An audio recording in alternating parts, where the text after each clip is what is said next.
Hi guys, happy independence day స్పెషల్గా ఇంట్లోనే క్విక్గా 10 మినిట్స్లో స్వీట్ ఎలా ప్రిపేర్ చేసుకోవాలో చూపించబోతున్నానండి.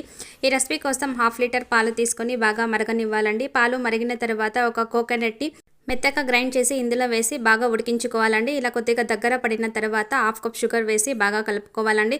షుగర్ మెల్ట్ అయిన తర్వాత 1 కప్పు మిల్క్ పౌడర్ని వేసి బాగా కలుపుకొని దగ్గర పడేంత వరకు 1 టీ స్పూన్ నెయ్యి కూడా వేసి ప్యాన్కి సపరేట్ అయ్యేంత వరకు బాగా కలుపుకున్న తర్వాత ప్లేట్లోకి వేసి చల్లారనివ్వాలండి. ఇప్పుడు న్యాచురల్ ఫుడ్ కలర్స్ తీసుకొని ఆరెంజ్ అలాగే గ్రీన్ని 3 పార్ట్స్గా డివైడ్ చేసి కొద్దిగా ఇలా కలిపి పెట్టుకున్నానండి. ఇలా కలుపుకున్న తర్వాత ఒక కవర్ తీసుకొని కవర్ పైన నెయ్యి అప్లై చేసి మన ప్లాక్లో ఉన్న సీరియల్ వైజ్ కలర్స్ని స్ప్రెడ్ చేసేసుకొని మనకి కావాల్సిన షేప్లో కట్ చేసుకుంటే ఎంతో టేస్టీగా ఉండి independence day special triple colour sweet అయితే రెడీ అయిపోయిందండి. ఈ స్వీట్ని మీరు కూడా ప్రిపేర్ చేసి మీ పిల్లలకు పెట్టి ఇండిపెండెన్స్ డేని సెలబ్రేట్ చేసుకోండి. Okay friends, thank you for watching. ఈ వీడియో మీకు నచ్చినట్లయితే సబ్స్క్రైబ్ చేయండి, లైక్ చేయండి.